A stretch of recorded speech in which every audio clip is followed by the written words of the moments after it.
చెప్పండి, పవన్ కళ్యాణ్ పైన రాజకీయంగా మీ అభిప్రాయం? మంచి వ్యక్తి, విజనరీ మెను. చంద్రబాబు నాయుడుకి తగిన శిష్యుడిగా ఫామ్ అవుతున్నారు. అంటే డిప్యూటీ సీఎం అయిన తర్వాత మీకు కనిపించిన మార్పు ఏదంటే? మార్పు ఏం లేదు, ఆయన అలాగే ఉన్నాడు. ప్రజలకు ఇచ్చిన హామీలు నెరవేరుస్తున్నారు. ఒక్కొక్కటి అన్నీ ఒకేసారి చేయలేరు కదా. మరి రోజు ఏమంటుందంటే ఆయన ఓజీ కదా పెద్ద క్యాబేజీ, జనానికి మాయమాటలు చెప్పి చెవులు క్యాబేజీలు పెడుతున్నారు. ఆ క్యాబేజీ వీళ్ళు పెట్టలేదా? పెద్ద ఇంకా క్యాబేజీల కన్నా ఇంకా పెద్ద ఫ్లవర్లు పెట్టారు కదా. మద్యపాన నిషేధం ఉన్నారు, ఏం చేసినారు?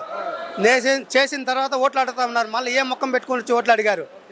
మరే ఎందుకంటే వాళ్ళ గురించి మాట్లాడుకున్న పనికిరాని పార్టీ గురించి ఎందుకు మాట్లాడతాం? సరే సార్, ఆయన కవిత గారు కూడా అక్కడ కామెంట్ చేస్తూ తెలంగాణలో దేశద్రోహి మీద కేసు పెట్టాలి, ఈయన మీద దేశద్రోహి అని ఆమె ప్రాంతీయ భేదం ఉగ్రవాదంతో కంపేర్ చేసి మాట్లాడుతున్నారు.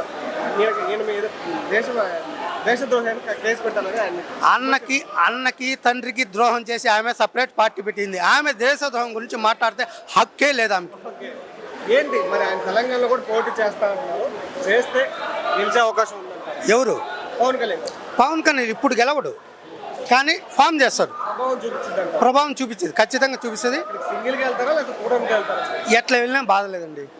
వీళ్ళు ఇక్కడ కూటమి కాబట్టి అక్కడ కూడా కూటమిగానే ఉన్నాయి. ఆయన ఎందుకు ఇక్కడ సింగిల్ గా పోటీ చేయట్లేదు? విజయ్ గారి లాగా అంత ధైర్యం లేదంటారా ఆయనకి? ఎవరికి అంత అప్పుడు అంత లేదు కదండి. ఒక ఎమ్మెల్యే సీట్ వచ్చినప్పుడు సింగిల్ గా పోటీ చేస్తే ఇది రాదు కదా. ఇప్పుడు పుంజుకు మెరుగుపడ్డారు. నెక్స్ట్ సీఎం కూడా ఆయనే. చంద్రబాబు నాయుడు తర్వాత సీఎం పవన్ కళ్యాణే, అంతే. ఓవరాల్ గా ఒక మాటలో ఆయన గురించి చెప్పాలంటే చాలా మంచి వ్యక్తి, ప్రజలకు న్యాయం చేయాలనే ఆలోచన ఉన్న వ్యక్తి.